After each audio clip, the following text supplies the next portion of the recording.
Buenos días. Queríamos agradecer la presencia aquí en esta mañana de Consuelo Velaz de Medrano Ureta. Muchas gracias por haber acudido a la llamada de la Federación y bueno, por estar aquí hoy con nosotros. Consuelo es doctora en Ciencias de la Educación por la Universidad Complutense y además es catedrática en Métodos de Investigación y Diagnóstico en Educación en la Universidad a Distancia, en la UNED. Es investigadora principal del Grupo Consolidado en Políticas y Sistemas de Orientación Educativa y Competencias de sus profesionales. En ese sentido, también ha dirigido 27 proyectos de investigación, algunos nacionales y otros europeos. Cuenta con 5 sexenios reconocidos de investigación y con múltiples publicaciones entre artículos, libros y capítulos de libros. Ha sido editora jefe de la revista de Educación y directora de la Revista Española de Orientación y Psicopedagogía. Entre otros cargos, además, ha sido directora general de Evaluación y Cooperación Territorial del Ministerio de Educación y Formación Profesional entre los años 2018 y 2020, vicerrectora de Estudiantes y vicerrectora segunda de la UNED entre los años 2014 y 2017 y presidenta de la Asociación Española de Orientación y Psicopedagogía. La transferencia de los resultados de sus investigaciones se ha traducido en documentos vinculados al desarrollo de normativa educativa, cursos de formación docente y asistencia técnica en centros escolares, universidades y organismos como Ministerios de Educación de España y también en Iberoamérica, Consejería de Educación de las Comunidades Autónomas, Centros de Formación del Profesorado, Agencia Española de Cooperación y Desarrollo, Comisión Europea, la UNESCO, el Banco Mundial y la Organización de Estados Iberoamericanos. Además, ha sido presidenta de la Asociación Española de Orientación y Psicopedagogía, patrona de la ONG de Ayuda en Acción y es miembro del Consejo Asesor de la Red Española de Escuelas de Segunda Oportunidad y de la ONG Norte Joven. El Ministerio de Educación le concedió en 2020 la encomienda de la Orden Civil de Alfonso X el Sabio por una carrera dedicada, por toda su carrera, dedicada a la mejora de la educación en España. Muchísimas gracias.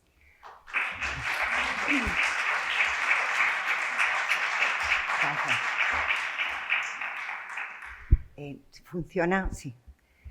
Buenos días a todos y a todas. Gracias por la amplia presentación y generosa. En realidad siento que soy una más aquí entre todos vosotros y agradezco en primer lugar muy sinceramente a la FAPA Francisco Giner de los Ríos la invitación, sobre todo porque para mí es un honor estar entre vosotros y vosotras en una federación que desde luego tiene mi reconocimiento por todo el trabajo de acompañamiento a las reformas políticas y medidas que desde hace décadas venís haciendo sobre la educación en Madrid y en España en general. José Luis me encargó hablar de un tema nada sencillo, porque cuando hablamos de la transición entre primaria y secundaria, todos nos representamos un conjunto de cositas, que los niños sufren, que el cambio es muy brusco y que bueno, hay planes de acogida, planes en el mejor de los casos de transición, pero es un elemento de máxima complejidad, máxima importancia. Desde luego no es nuevo.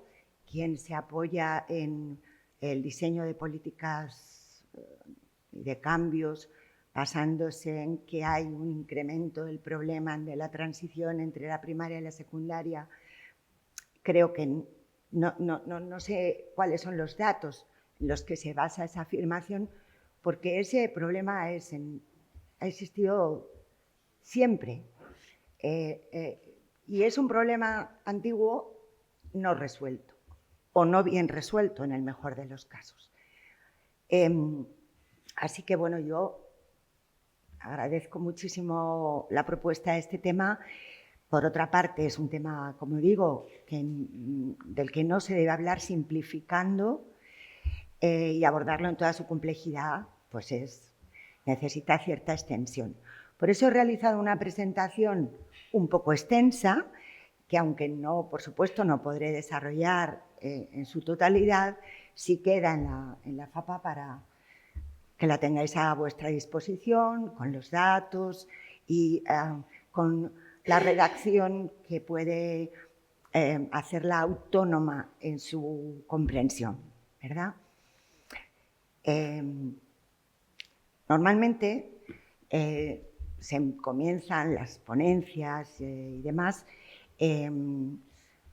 elaborando una serie de premisas y luego se llega a una conclusión. Yo quiero empezar por la conclusión a la que luego intentaré llegar y vosotros diréis si eso es así o no. La conclusión es que para resolver un problema como este, que tiene enormes consecuencias para el alumnado y sus familias y desde luego para el conjunto del país y su desarrollo, porque en esa transición se juegan muchas cartas importantes para la vida de los futuros jóvenes adultos,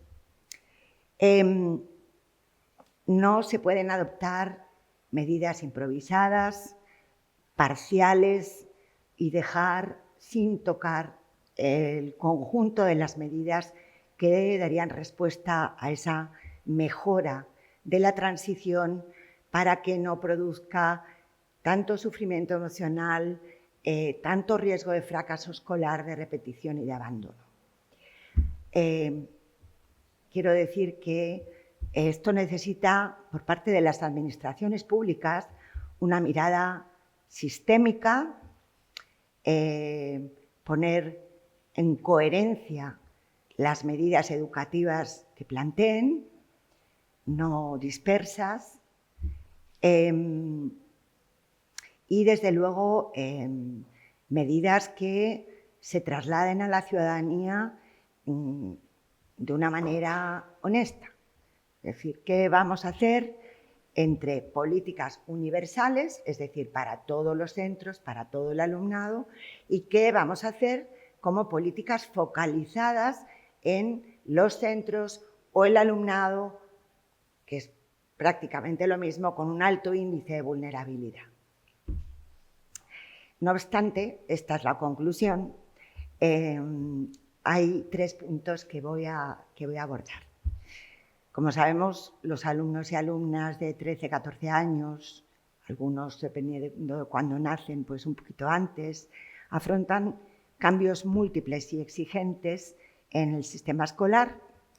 Habría que hacerse la pregunta de quién se adapta, si el alumno o la alumna a la escuela o si la escuela a las necesidades de ese alumnado que transita. Bueno, yo creo que en la mente de todos pues está que prioritariamente es el alumnado al que pedimos que se adapte, ¿verdad? En segundo lugar, planteará la importancia de la normativa básica y autonómica en la transición positiva entre etapas. Es vital y este es el punto en el que más me voy a extender.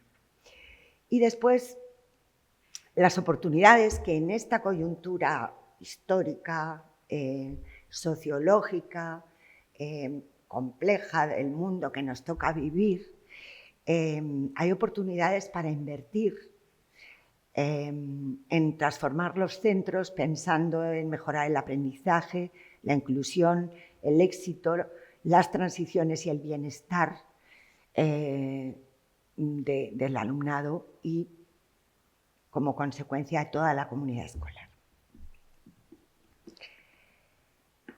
¿Quién se adapta a la transición? Bueno, teniendo en cuenta que la transición supone exigencias emocionales en la adolescencia provocada por múltiples transiciones, la adolescencia en sí misma, la transición a otro centro, el cambio de compañeros, etc. Más asignaturas organizadas en asignaturas, variedad de profesores en función de esas asignaturas o materias, menos atención personalizada, eso es así. Aumento significativo de vocabulario nuevo y abstracto, desconocido para el alumnado de primaria, especialmente el que procede de clases socioeconómicas y culturales con un vocabulario pues, más restringido o con una, en general, una expresión lingüística más concreta, menos abstracta. Aparecen las clases magistrales, cuando no han aparecido en primaria, claro está, en las que uno se tiene que apañar para grabar, filmar, escribir, tomar los famosos apuntes, cuando lo más parecido a eso que había hecho en su vida era un dictado. Un distinto y más extenso material didáctico escrito, los famosos libros de texto, inabarcables, pero que sin embargo demasiado a menudo marcan los tiempos escolares y la organización y diseño del currículo, una evaluación más selectiva, más deberes para casa y con todo ello más competitividad y más inequidad. Porque todo esto redunda en que muchos alumnos y alumnas necesitan una ayuda extra para superar estas novedades y sobre todo la evaluación, la extensión del contenido curricular y los deberes, que muchas veces incluso pueden no haberse explicado en clase. Esto supone que, de acuerdo con las encuestas de hogares del gasto en educación de las familias españolas, los 2 quintiles de menor renta en España de las familias han elevado el gasto en clases particulares por encima del gasto en alimentación y en vestir. Eso significa que se lo quitan literalmente de la boca para que sus hijos, en un sistema educativo, social y económico muy competitivo, puedan sobrevivir. Eso en un país que no tiene exámenes externos, en los que sí tienen evaluaciones externas, reválidas, etcétera. Esto se multiplica y se dispara exponencialmente. Pero efectivamente, esto que en inglés se denomina shadow education, la educación en la sombra, las clases particulares, tienen una importancia en el gasto de las familias españolas enorme y creciente. Por eso, las medidas que se adopten en los centros tienen tanta importancia para que esa fuente de inequidad que supone tener que costear un apoyo, una educación en materias curriculares, lengua, matemáticas, ciencias, no suponga realmente una carga familiar extraordinaria. El impacto de las normas educativas en las transiciones de etapa. Bueno, con respecto al currículo, como sabéis, la LOMLOE ya ha hecho una reforma extraordinaria, mejorando un poco la que se hizo en la LOE del enfoque por competencias y adoptando medidas complementarias. Indudablemente, enseñar por competencias es algo que todavía creo que no hemos dominado. No me refiero solo a los profesores de la educación no universitaria o anterior a la universidad, sino tampoco los profesores universitarios. Es algo que a medida que se avanza desde la educación infantil, la primaria, hacia adelante, se hace más complejo porque choca con la cultura disciplinar. Disciplinar, no interdisciplinar. se abandona la globalización de la primaria, vamos a las materias, al profesor y la falta de colaboración entre profesorado muchas veces se traduce en la falta de integración de sus conocimientos. La interdisciplinariedad en el caso de la secundaria.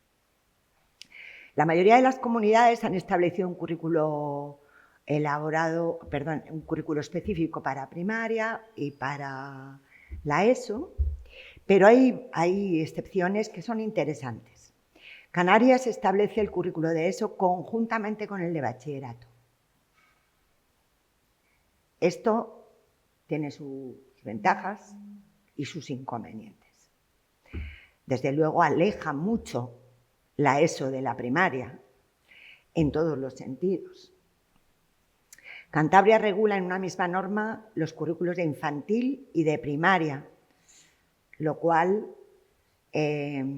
aleja la primaria de la ESO, pero evidentemente hay un traslado, pues bueno, esa cultura de las escuelas infantiles complementada con las de la primaria en el ámbito del currículo, pues bueno, en principio no hace daño, yo creo que en absoluto, pero sí, una vez más, como veis, se soslaya la transición primaria, eso en ambas normativas. Y Cataluña y el País Vasco, que desde mi punto de vista han adoptado una opción que tiene muchas ventajas, han optado por un único currículo integrado para toda la escolaridad obligatoria. De manera que esto obliga a los centros también, a los profesores, desde luego a la administración más próxima a los centros, a pensar en una enseñanza progresiva, sin lagunas, sin reiteraciones innecesarias, porque hay muchas veces que el currículo se repite y en cambio hay cosas que no se trabajan y no se trabajan, y además eso impide el aprendizaje en profundidad y la enseñanza del aprendizaje más serenos, que desde luego si hay algo que falta en general en el sistema educativo, como digo, por la competitividad, por la rigidez con el que todavía se maneja en los centros el currículo, la organización de los espacios, de los horarios, en fin, y no será porque las reformas normativas no dan opciones. Pero la realidad es que pensar la enseñanza obligatoria al mismo tiempo tiene muchas ventajas. Tiene muchas ventajas. El bachillerato y la formación profesional, que afortunadamente la formación profesional está ganando en prestigio, en innovación, en calidad. La última ley de FP creo que es una magnífica ley para la integración de toda la FP, para la relación con el nuevo tejido productivo, con los retos que tienen por delante las empresas y la sociedad. Y desde luego son ambas, bachillerato y formación profesional, magníficas opciones en la postsecundaria, magníficas opciones. De manera que no estorbaría que se pensaran conjuntamente, conjuntamente, con un poco menos de divorcio, digamos. Y que obviamente puedan coexistir en un mismo centro. Bueno, dicho esto, pasamos a que no es este, que es este. Perdón. ¿Qué estoy haciendo? A ver. Algo tengo que hacer para salir de ahí. Gracias. Bueno, nada, le doy aquí. Le doy aquí, no te preocupes. ¿Dónde está la presentación completa?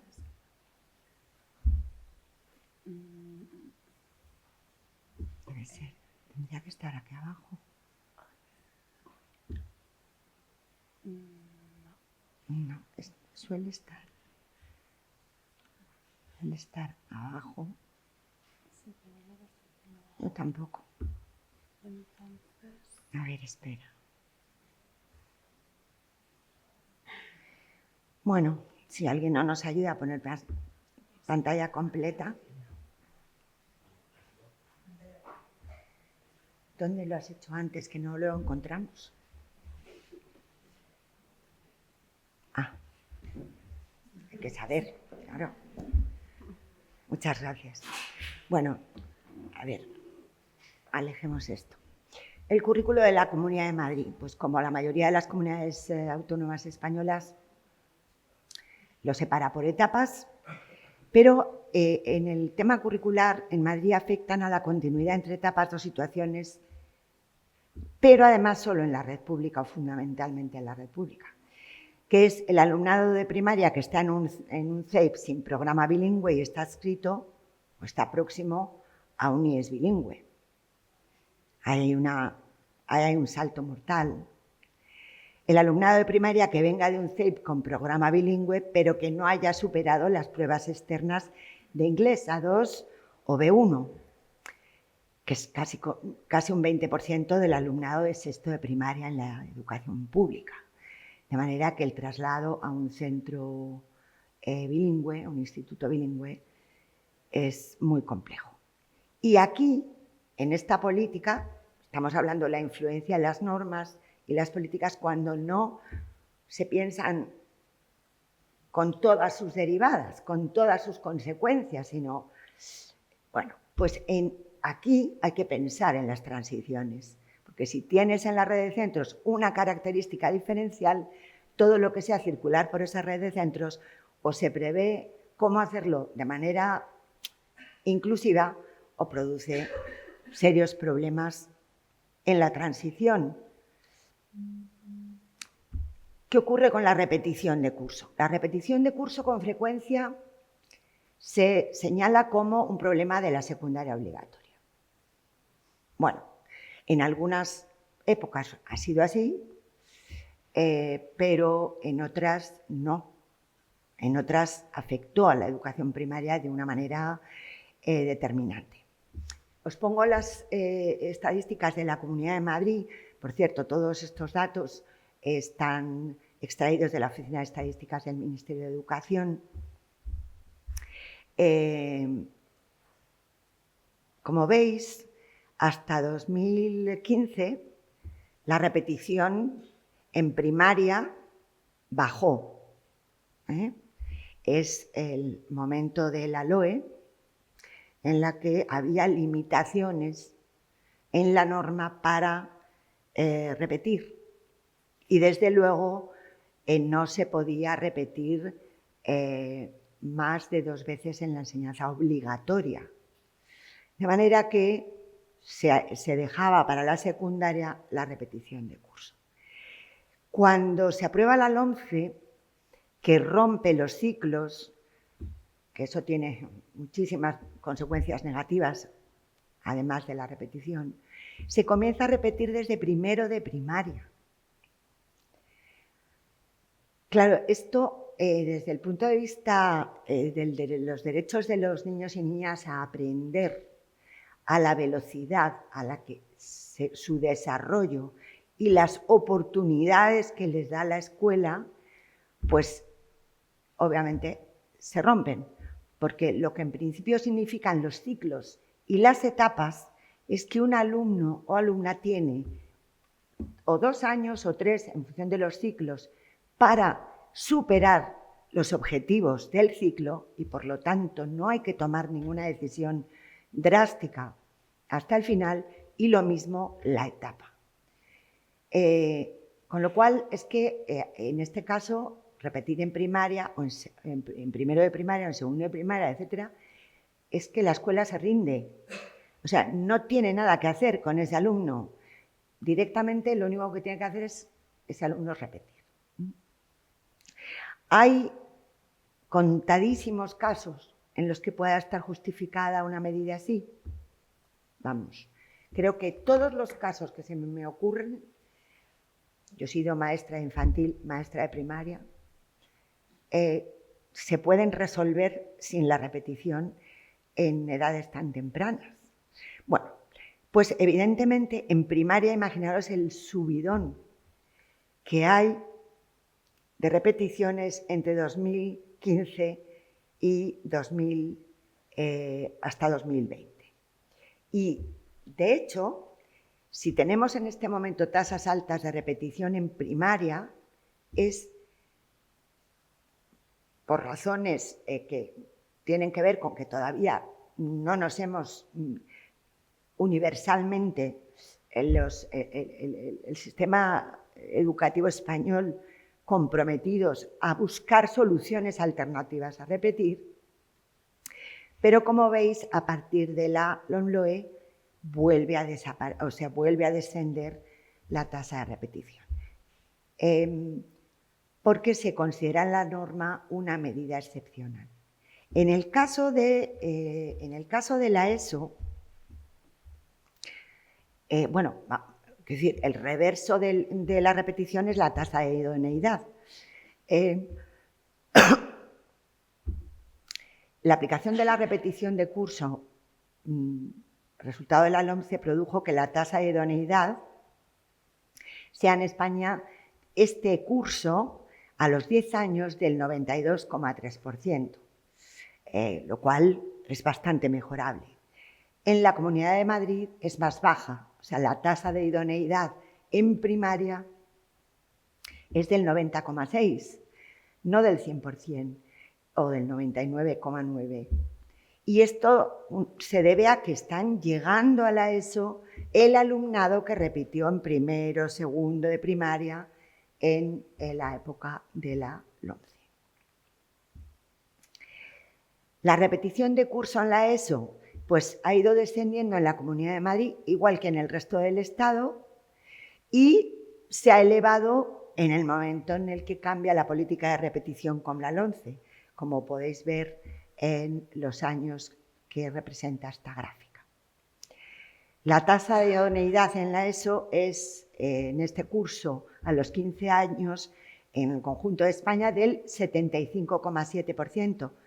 Como vemos, no es un problema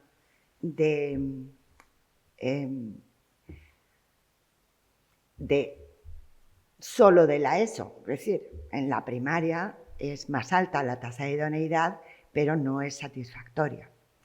Pero en la Comunidad de Madrid la tasa de idoneidad en eso es más baja.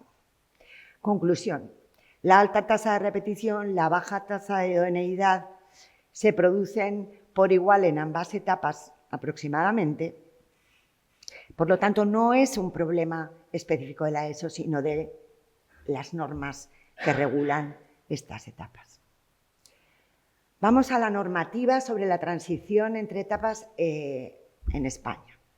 Bueno, la LOMLOE, desde luego, regula, como hizo la LOE, y como han hecho todas las leyes, que las administraciones deben establecer los mecanismos de coordinación entre centros de primaria y secundaria. La LOMLOE añade un elemento fundamental que se mantuvo en algunas leyes, o sea, conservando lo que algunas leyes anteriores ya regularon, que es la organización por ámbitos en las materias de los cursos primero, segundo y tercero de la ESO, y que las administraciones educativas procurarán que en primero y segundo de la ESO se curse como máximo una materia más que en el último ciclo de primaria, con lo cual se elimina la dificultad de muchas materias, muchos profesores. Esto viene a mejorar a la LOE, en la que eran 2 más como máximo. La normativa autonómica en la transición. Pues el 50% de las comunidades solo mencionan en sus normas la necesidad de coordinación entre centros de una etapa y otra. Sin embargo, la Comunidad Valenciana es la única con una norma específica de un rango importante, porque el resto de comunidades, las normas son dispersas, y esto tiene un problema enorme. Si alguien no se pone a pensar fuerte sobre la transición y cómo mejorarla y traducirlo en una norma, en la que se hable en profundidad de todo aquello que debe contemplarse en la transición entre etapas y se sacan instrucciones, a veces ni siquiera normas, pues obviamente hay un problema. Valencia y región de Murcia tienen planes específicos muy detallados. Os recomiendo mirar el de Murcia porque tiene muchas medidas preventivas y otras más remediales, más de intervención, pero muy bien pensadas y muy detalladas. Y solo Comunidad Valenciana y Murcia regulan la evaluación de los planes de transición, la evaluación obligatoria, y para ello establecen criterios e indicadores. Bueno, pues esto es lo que yo creo que hay que hacer en esa materia. ¿Qué nos dice la investigación? Pues, en primer lugar, tengo que deciros que es curioso que hay muy poca investigación sobre este tema, o no suficiente, tanto a nivel internacional como a nivel de nuestro país. Pero lo que hemos aprendido de la que sí hay es que la transición entre estas etapas es un eje estratégico en las políticas de calidad y equidad de los sistemas educativos. Eje estratégico. Y así lo demuestran las políticas de algunos países. También el análisis comparado entre países muestra que no existe un modelo único que sea el mejor para mejorar la transición, pero sí hay unos principios comunes que siempre funcionan: la continuidad educativa, el acompañamiento y la coherencia pedagógica. Y luego también la investigación demuestra que la capacidad de intervención de los centros para favorecer una buena transición es muy alta, siempre que la administración no se lo ponga imposible, como es el caso de algunas normas que conocemos todos. En el caso de la Comunidad de Madrid o en el caso de algunas políticas más parciales, más en zonas rurales, etc., la opción de unir la secundaria obligatoria a los CEIP, que sé que habéis tenido otras jornadas sobre este tema, no me voy a extender en absoluto, pero cómo no mencionarlo cuando hablamos de transiciones. La realidad es que todo indica, y un estudio de la Fundación Europea de Educación y Sociedad, publicado este mismo año, 25, así concluye, no se diseñaron explícitamente y con el objetivo de facilitar la transición a la ESO, aunque haya efectos positivos de esa medida que la facilitan. Es más bien una respuesta pragmática a los desequilibrios del mapa escolar, cosa que se puede comprender, pero que se puede hacer de muchas maneras, ¿no? Problemas. No hay una norma reguladora, como bien sabéis, de todos los aspectos de un proyecto educativo coherente, espacios adecuados a cada etapa, importantísimo para que los mayores no arrollen a los pequeñitos, infraestructuras sanitarias, comedores escolares, docentes, orientadores, laboratorios, bienestar y seguridad de los más pequeños. En fin, no hay una norma que recoja las razones por las cuales y todos los aspectos que deben contemplarse para que esta política no tenga más efectos perjudiciales que beneficiosos, ¿no? Y luego, a mi juicio y a juicio de muchas personas, muchos investigadores, desde la perspectiva de la propia normativa básica, unir a los centros de infantil y primaria, primero y segundo de la ESO, los CEIPsitos, no se puede hacer legalmente. No puedes trocear una etapa que está regulada en una ley básica y, desde luego, ni siquiera por medio de la adscripción de centros. No se puede. Y es negativo desde una perspectiva psicopedagógica.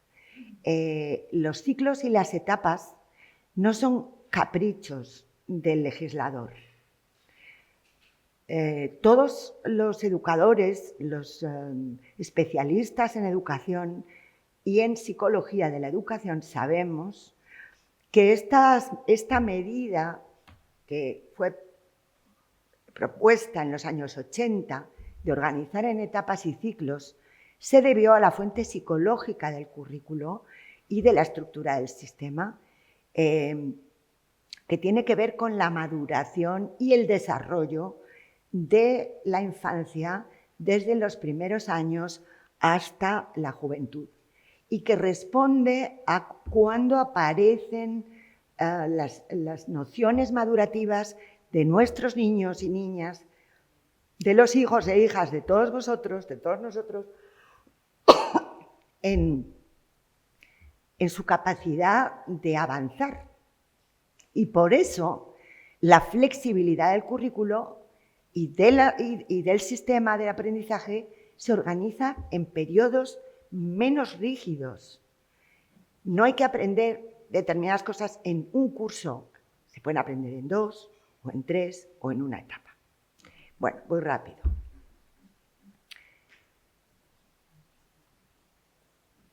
La unión, en todo caso, de educación infantil, primaria y educación secundaria obligatoria en un único centro, pues del modo de los instituts d'escola de Cataluña, es una idea mejor, indudablemente, pero a mi juicio, después de lo que yo sé de otros países y de otros territorios, no como una política universal en toda la red de la comunidad autónoma que sea, sino en función de las necesidades y posibilidades y características de los centros y de su alumnado.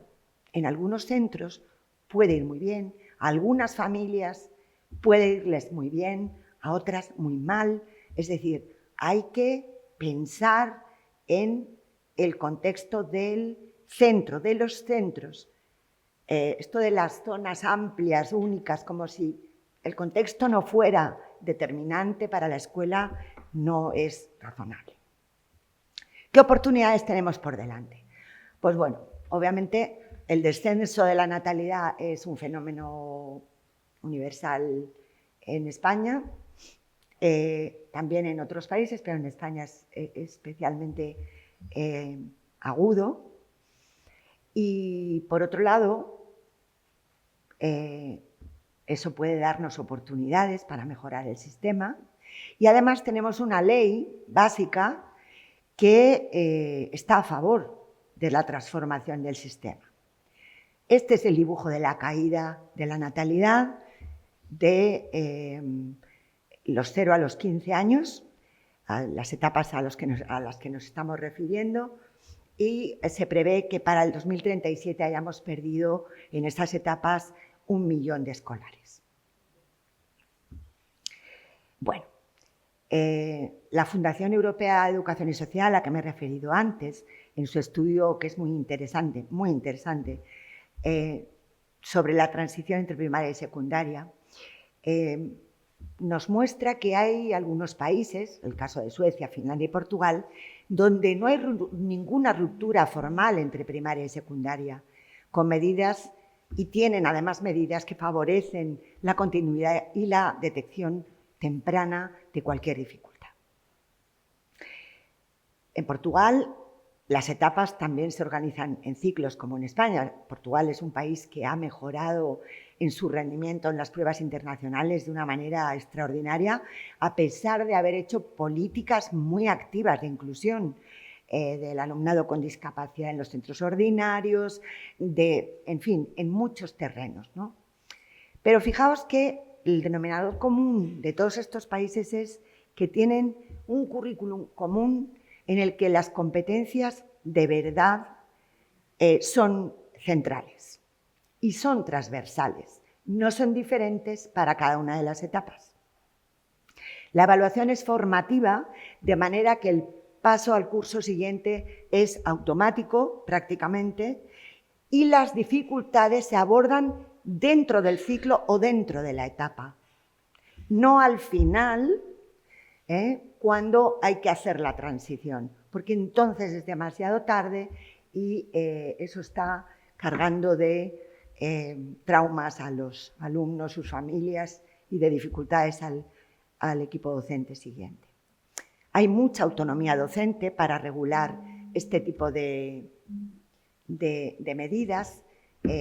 Confían plenamente en sus profesores, les forman muy bien, tienen unas condiciones laborales muy favorables, dan una enorme participación en la escuela a las familias y tienen una voz importante en la transición y en todas las medidas de apoyo a sus hijos. Las metodologías son más activas y, desde luego, hay un menor grado de especialización docente hasta una edad más avanzada, hasta el final de la etapa obligatoria. ¿Qué nos dice el estudio de la Fundación sobre el sistema español? Pues bueno, está a medio camino entre los más segregadores y los más inclusivos. Yo creo que estamos más cerca de los inclusivos que de los segregadores, pero bueno, tenemos que tener mucho cuidado. Lo que sí concluyen, al comparar países, es que la fragmentación organizativa, la rigidez curricular y, en general, la organización, la escasa coordinación entre etapas siguen siendo factores que afectan especialmente a los estudiantes y muy especialmente a los más vulnerables. El reto principal, por tanto, del sistema español no reside en la edad de transición ni en la ausencia de itinerarios en la secundaria, como algunos nostálgicos de la LOMCE consideran que haría desaparecer la repetición, el fracaso escolar y que haría todo el sistema educativo más feliz. El reto es la necesidad de reforzar la coherencia pedagógica, el acompañamiento emocional, la orientación y la continuidad educativa en ese ciclo formativo. O sea, lo que nos está diciendo es que otros países, desde los que tienen itinerarios a los que no los tienen y tienen una continuidad total en la etapa obligatoria, los que no tienen problemas de repetición, fracaso escolar y abandono temprano, todos ellos tienen un conjunto de medidas que están en la mente de todos, porque sois de la FAPA y estas cosas las sabéis. La coherencia entre etapas dentro de un mismo centro o entre centros para pasar de etapa tiene que ver con los valores y principios de ese equipo docente, de ese centro. Personalización, inclusión, equidad, participación.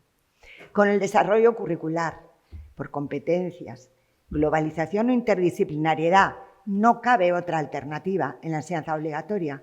La enseñanza por materias no puede ser. Superando el modelo del aula huevera, un niño, un aula, un profesor, una hora. Eso en fin, está superado hace muchos años en muchos países con muy buenos resultados. Las metodologías tienen que estar, puesto que en coherencia con la globalización y la interdisciplinariedad, tienen que estar, me estoy pasando de tiempo, pero ya termino, tienen que estar trabajadas interdisciplinarmente o globalizadas en torno a problemas, proyectos, centros de interés. Tiene que haber tutorías individualizadas o en pequeños grupos después del horario escolar para combatir la inequidad de las clases particulares, ni digamos de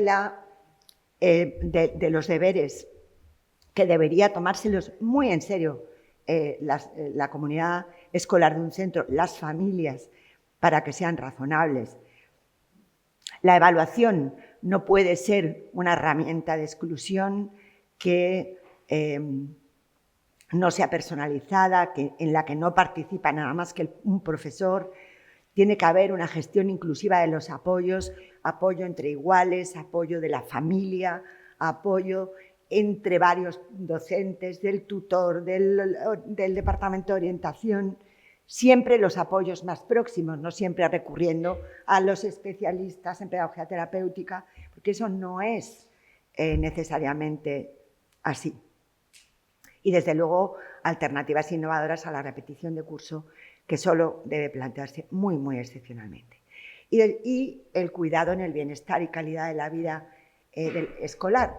Si hay coherencia entre las etapas o los centros donde están las etapas en estos elementos clave, la transición indudablemente será más fácil. No por unir un ciclo de la ESO a los CEIP, no por fragmentar con motivo de mejorar las transiciones o por aumentarla o por implantar la enseñanza partida y no la continuada. No, las razones, o sea, la medida de partida o continuada es una medida independiente. Si en los CEIPSO, con los 2 primeros cursos de ESO, se ha implantado así, desde luego las razones no son implantar una jornada partida porque es mejor para el alumnado, las familias, los descansos, etcétera, etcétera, porque buena parte de la primaria ya la tenía. Es que no tiene nada de malo reconocer que es una medida para gestionar flujos y recursos y calidad de natalidad, pero obviamente para que además mejore la transición y para que además mejore el rendimiento, el éxito y el bienestar escolar, tienen que adoptarse otras medidas. Bueno, y ya termino. Tenemos con la caída masiva de la natalidad, tenemos en nuestro país una oportunidad de que el excedente económico que ello supone lo podamos mantener, es decir, mantener la inversión e incluso aumentarla si fuera posible, pero invirtiendo bien, eficazmente, en mejoras que hasta el momento parecía que era imposible acometer por razones económicas. Mejoras para transformar el sistema educativo en un sistema educativo más moderno, más inclusivo, más ágil, que consiga más éxito, donde se sufra menos por aprender, por avanzar, porque yo creo que, no sé si estáis de acuerdo, pero los niños, niñas, las familias están sufriendo un estrés educativo enorme. Hay una competitividad muy grande. Y bueno, esto llevaría, por ejemplo, a reducir la ratio profesor-alumno, especialmente en centros y aulas con mayor complejidad. Ampliar el refuerzo escolar y el cuidado y apostar por una jornada escolar partida, desde luego dando apoyos fuera del horario una vez terminada la jornada escolar en la escuela. Reformar las políticas docentes, el elefante que está siempre en la habitación. Sin un cambio en el sistema de formación del profesorado de secundaria, la secundaria es muy difícilmente transformable con carácter universal. Deberíamos apostar por grados o al menos menciones de grados de formación del profesorado de secundaria. No tenemos tiempo para abordar este tema, pero lo tengo muy estudiado y de verdad en otros países donde los candidatos han querido ser profesores de secundaria, pues la cultura de la escuela ha cambiado muchísimo. Y para ello hay que también mejorar sus condiciones laborales a cambio de ciertos compromisos de mejora de la educación. Hay que fortalecer la mejora educativa en el centro, no pensando en los centros en general, en un aula en particular, en un nivel, una etapa. La unidad de cambio y mejora es el centro, la comunidad escolar. Esa es la unidad que puede transformar la escuela. Seguir expandiendo la etapa del 0-3, seguir expandiendo la formación profesional pública, porque de lo contrario, los precios que en este momento tiene la formación profesional en la Comunidad de Madrid privada, ha hecho que aquella aquella rama del sistema a la que se iban los hijos e hijas de los trabajadores, que no tenía mucho recorrido, resulta que es una opción para ricos. Es una paradoja extraordinaria, ¿no? Habría que ir avanzando hacia la obligatoriedad hasta los 18 años, por supuesto, con incentivos y compensaciones para que se pueda resistir, ¿verdad?, el hecho de no incorporarse tempranamente al empleo, y aplicar mejoras para evitar la segregación escolar en la red pública. Termino como comencé. Necesitamos políticas integrales de mejora, no medidas aisladas para la gestión de flujos y necesidades del mapa escolar o el debilitamiento de la red pública. Es un tema de máxima importancia y hay que estar muy atentos a cómo se regula, ¿de acuerdo? A que haya una regulación integral, global, que recoja todas las medidas necesarias, porque evidentemente la natalidad ha caído, hay centros que se están quedando sin alumnos, hay que cerrar líneas enteras y la administración tiene que tomar una decisión.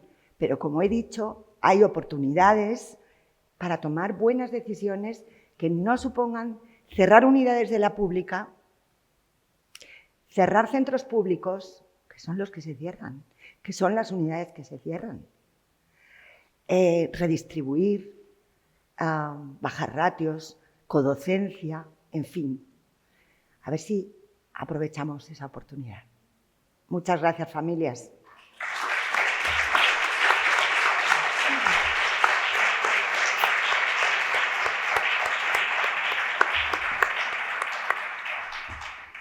Muchas gracias, Consuelo. No sé si tenemos tiempo de que... Pues normalmente después de las ponencias solemos dar un pequeño margen a un turno a un traslado de alguna pregunta que desde el público queráis hacer, aprovechando que Consuelo está aquí con toda su extensa formación e información. Tenéis en la documentación que se os ha dado al hacer el registro de inscripción, tenéis todos vosotros unos papeles como los que tiene en la mano como los que tiene en la mano José Luis, en el que si quisierais formular alguna cuestión para trasladar a la ponente, lo recogeremos. Si os parece bien, en tanto en cuanto llega alguna pregunta, a mí me gustaría aprovechar el honor que tenemos teniéndote aquí hoy y lanzarte la primera de ellas. Has comentado a lo largo de toda tu presentación que una de las cuestiones más deficitarias que tenemos ahora mismo, aunque podemos tener un marco normativo desde que aparecieron las modificaciones con la LOMLOE, aunque podemos tener un marco normativo más flexible, que hay una carencia de normas más concretas que puedan favorecer la transición entre la primaria y la secundaria. También has puesto como ejemplos algunos países en los que, sin entrar en normativas concretas, pero este periodo o esta transición está más lograda, habiendo hecho foco en algunos puntos. Obviamente son muchos y muy amplios, pero si tuviéramos que empezar por algún lado, en la Comunidad de Madrid, ¿tendrías algunas sugerencias normativas que pudieran empezar a fortalecer ese periodo de transición? Yo creo que evidentemente es una pregunta muy amplia, muy compleja. Perdón. No, haces bien. A ver, en la Comunidad de Madrid yo creo que primera cosa debería aumentarse significativamente la inversión en educación pública, porque en este momento las comunidades del Estado notablemente con menor inversión en esta materia tan importante. Y por otra parte, Me parece que el cumplimiento de las leyes básicas, de las normas básicas, es fundamental. Es fundamental. Eso quiere decir que no se pueden desconsiderar las razones de la estructuración en ciclos o en etapas del sistema educativo. No podemos volver a los años 70. Eso no podemos hacerlo. Por lo tanto, creo que con respecto a la medida que la comunidad señala como estrella para mejorar la transición, que es los de IPSO, yo creo que tienen que promulgar una norma que lo regule de manera integral, contemplando todos los aspectos que son necesarios, pero si fuera posible, primero yo recomendaría evaluar el resultado que están teniendo hasta ahora, porque hay muchas dificultades derivadas de no contemplar que cuando se adopta una medida aislada, pues evidentemente las costuras de un sistema, porque es un sistema, todo lo que mueves un punto, se mueve todo el sistema, empiezan a descoserse. No hay laboratorios, no hay comedor, se han tenido que quitar los comedores, los docentes están impartiendo docencia en múltiples materias, no hay infraestructuras adecuadas a las edades, en fin, diseñar un horario para el centro es, en fin, una tarea de locura. El estrés que eso supone para el centro es todo lo contrario a mejorar el bienestar, la serenidad y la calidad de vida de un centro escolar. Es decir, primero evaluación de este programa experimental, porque no tiene una norma reguladora que lo establezca, es decir, es parecido a un programa experimental, y regular aquellas cosas que están funcionando mal para que funcionen bien. Y además contemplar todo lo que significa mejorar la calidad y resultados de un sistema educativo en un país desarrollado y democrático. Faltan muchas cosas, pero bueno, lo que me has preguntado, las prioridades son esas. Muchas gracias. A ver, nos están trasladando algunas cuestiones desde el público. La primera que nos ha llegado, que ha sido de Rafael, por ahí. Si te parece bien, Rafael, esta cuestión la vamos a posponer porque creo que puede generar, no sé si vas a estar hasta el final de la jornada de hoy, es lo suficientemente interesante como para que pueda ser algo que pueda promover a debate y puedan a lo mejor otras ambas estar interesadas también, pero ya dentro del seno de la Federación. Es una cuestión relacionada con la solicitud de la jornada, con los cambios de jornada partida, jornada continua, entiendo. O al revés, de jornada continua, en este caso jornada partida, ¿no? Entonces, si os parece, quizá no es tan dirigida a la ponente. Bueno, yo puedo decir que soy partidaria de la jornada partida, pero nada más. Pero luego lo tratáis después, pero sí. Sí, esa cuestión yo creo que es algo que desde el asesoramiento que podemos dar desde la Federación lo podemos acometer al final. Vamos un poco justos de tiempo, si no os parece mal. Vale. Entonces, de las que se han trasladado, y bueno, perdonadme, pero voy a ir leyendo porque no me ha dado tiempo a filtrarlas. Beatriz tiene una consulta. ¿Tiene algún sentido que alumnos con necesidades no tengan un recorrido alternativo en colegios bilingües? Al final no aprenden inglés ni conocimientos básicos. Es una demanda del sistema. No debería haber una doble vía en los centros de primaria, como sí ocurre con los institutos, donde poder elegir español o inglés. Y si esta y si se pudiera crear esta, ¿cómo hacerlo compatible con la, entiendo, no es segregación? Es difícil hacerlo incompatible con la segregación cuando creas grupos paralelos en edades muy tempranas. Distinto sería en bachillerato y demás. Yo, en materia de inclusión, creo que tenemos un camino por recorrer. Recorrimos con gran éxito la inclusión, el que nuestras escuelas fueran capaces de educar al 80 y mucho por ciento del alumnado de nuestro país desde los años 80 con aquellos famosos programas de integración y demás, que costó esfuerzos, costó recursos económicos, costó aportación de muchas medidas esenciales, pero se consiguió. Y como siempre, lo que queda, el resto que queda por conseguir es más difícil, generalmente más caro. Otros países lo están consiguiendo, Portugal es un ejemplo, como he dicho antes. Creo que la educación inclusiva significa ser capaces de que todos tengan oportunidades de aprender en el mismo centro.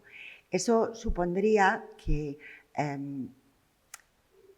tenemos mucho, vamos a ver, me parece que adoptar esa política de plena inclusión supone muchos recursos, invertir muchos recursos, hacerlo con calma, porque precisamente el alumnado con más dificultades o más necesidades de apoyo,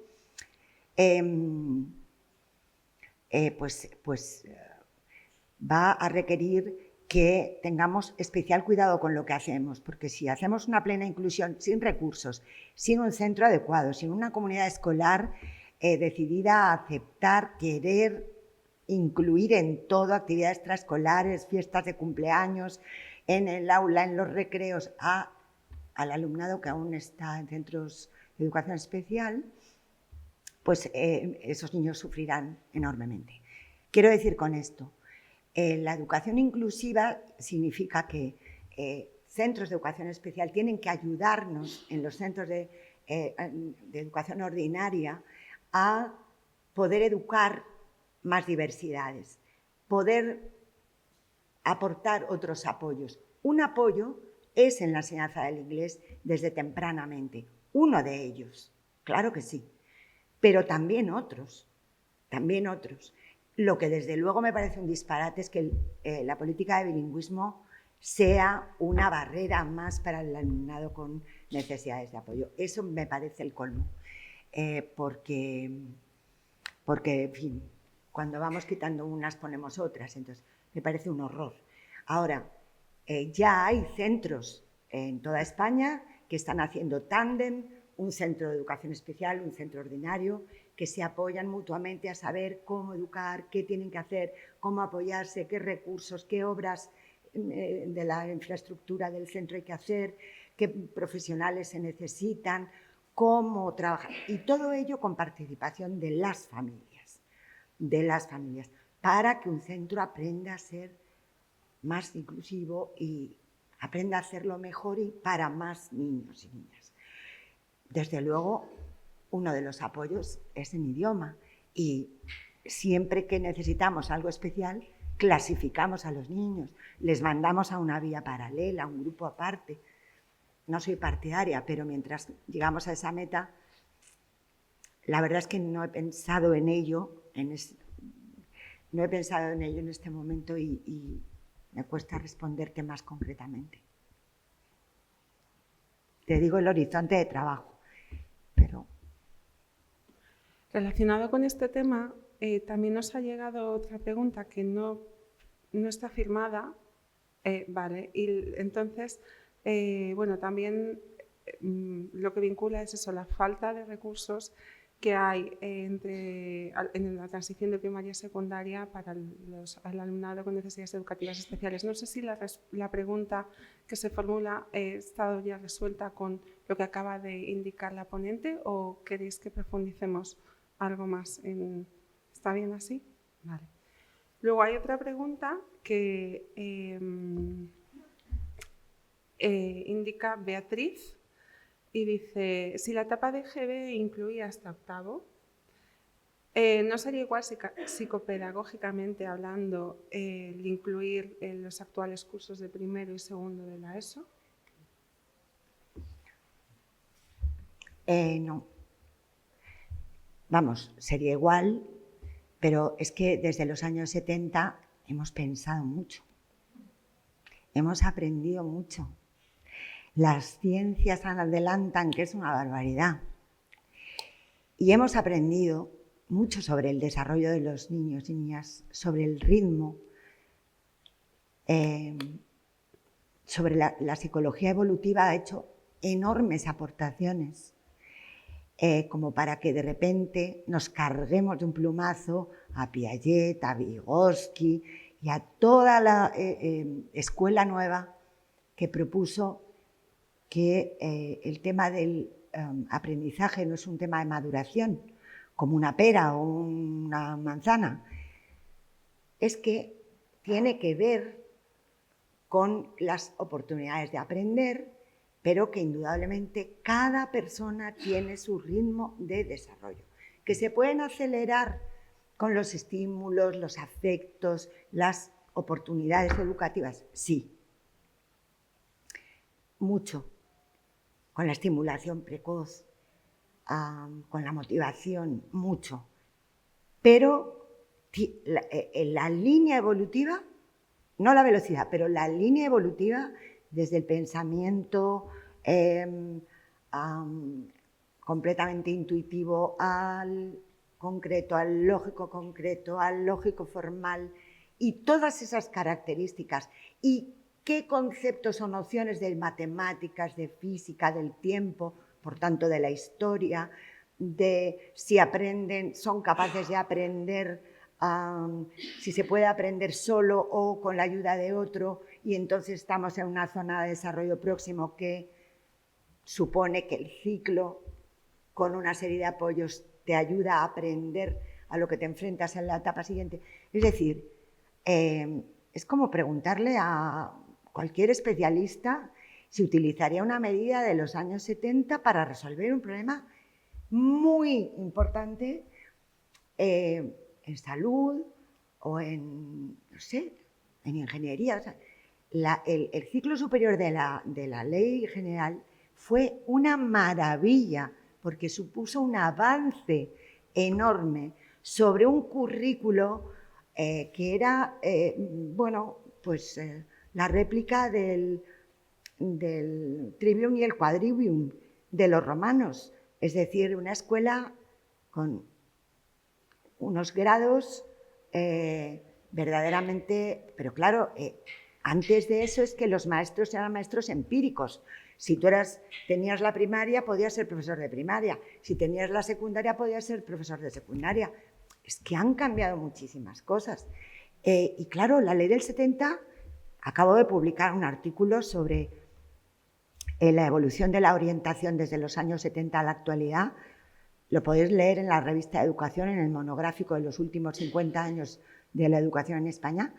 Y la ley, vamos, hablo de la ley del 70 muy bien, pero en relación con de dónde veníamos.